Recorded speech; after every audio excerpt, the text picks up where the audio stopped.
You staying?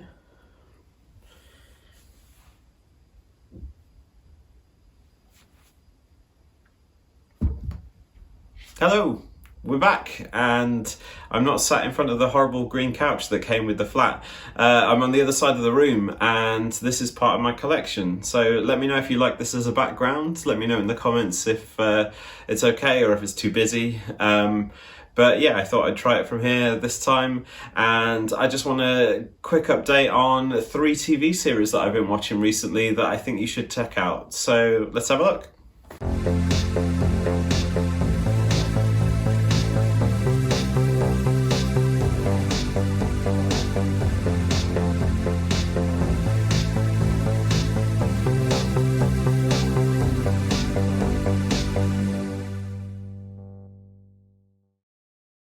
Okay, so this is a really quick update on 3 TV series that I've watched recently that I thought were really good and definitely worth recommending. And first up, we have Midnight Mass. Now, this is one that a lot of people, I think, have watched recently, but if you haven't and you've seen it on your Netflix, you need to check it out. It's a limited series, so it just has the 1 season, and hopefully they don't do any more of this one because I think it ended on quite a nice note. But it's a really, really great horror kind of mythology, and it gives you the story of a priest who goes to a very small island and becomes their sort of pastor. We start to find out that this priest isn't exactly what he seems, and a lot of strange goings-on start to occur, and almost sort of miracles, but they're a little bit too good to be true or quite sinister.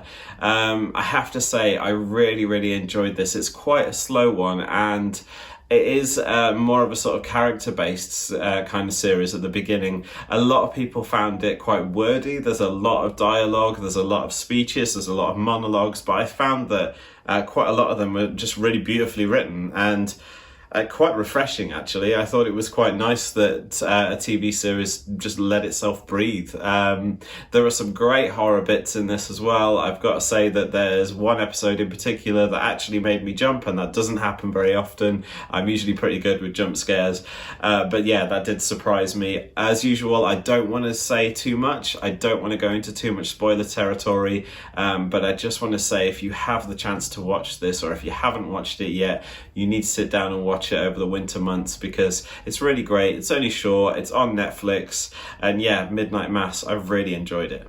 So next up is another Netflix series, and this one is called Brand New Cherry Flavour. And I have to say, I blitzed this one in a weekend. I couldn't stop watching it. It's a really strange mixture of sort of art house and grindhouse. And I know that sounds really bizarre, but it's not until you watch it until you realise that those two things kind of apply. So it's all about a girl who is trying to get her film commissioned, and she's trying to make a film that she's written. She is a director, and she's made a quite creepy film in the past that's pretty intense.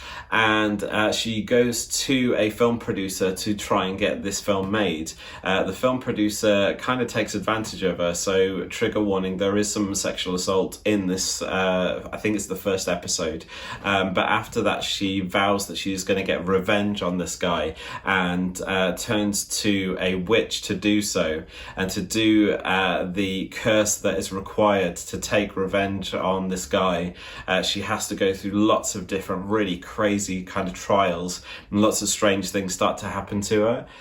I don't want to go into too much again, but there are fantastic characters in this, some really, really great scenes, and some just disgusting scenarios that go on in this as well.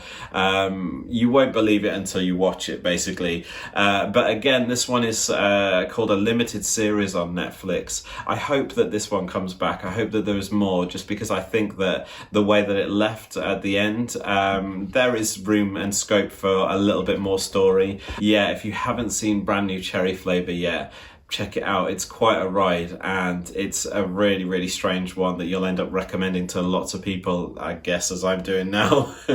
So the final series I want to recommend, and it's something that I'm watching right now and really enjoying, is called Motherland Fort Salem. Now, a lot of people don't seem to have heard of this one, and if you're in the UK, it's currently on BBC iPlayer and it's on Disney Plus.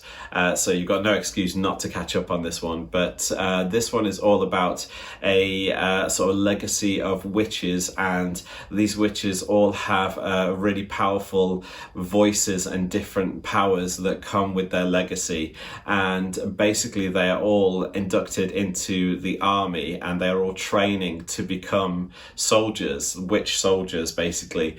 There's some really great queer representation in this one, and there's also quite a lot of twists and just some really good concepts, really. I actually found it quite refreshing and quite original in a lot of the ways that they're not only representing witches, but representing their powers as well. Through a lot of their powers is basically through their voice and through their voice box, and the way that they can demonstrate that and change the sort of world around them using their voice is quite clever. I have to say, over the first few episodes, there's already quite a lot of twists and a lot of things going on, but I'm really enjoying it, and I have to say I'm hoping that we get more than a couple of seasons of this one. I think it's got a lot of longevity and a lot of different places that it can go as well. Also, the introduction to this one, the sort of opening credits are really beautiful. They kind of remind me a little bit of Game of Thrones, but in a more sort of arts and crafts kind of way, which you'll see when you watch it. But yeah, Motherland Fort Salem, if you haven't seen this yet, go and check it out, especially if you're a fan of any sort of shows with witches in, so, you know, American Horror Story Coven or Sabrina or things like that. Any of those shows, you'll probably enjoy this one, but on a completely different level, just because it's slightly more military than a sort of fantasy show is normally. So yeah, check out Motherland Fort Salem. I'm really enjoying it, and I can't wait to see where it goes. So that's it, just a quick 3 updates of things that I've been watching over the past month. Obviously it's been Halloween, so I've been watching lots of horror movies as well, and I recommended those in my Halloween videos last time. And well, we've got Christmas coming up, so I'm going to do an alternative Christmas list. So we'll have the 12 films of Christmas that are all alternative to all the ones that most people watch, I guess. And yeah, you'll be able to check out that very soon. But otherwise, I have another couple of videos in the pipeline, so keep a lookout for those. But as usual, leave a comment and let me know if you've seen any of these 3 shows. If you go away and watch them, make sure you come back and let me know what you think. And also, obviously, leave a like on the video if you enjoyed it, and subscribe if you haven't already. Thank you to everyone else that has subscribed, and anyone that's interacted with me in the comments as well, because I've got some really good recommendations out of you all. And yeah, thank you for watching, and I'll see you next time. Bye.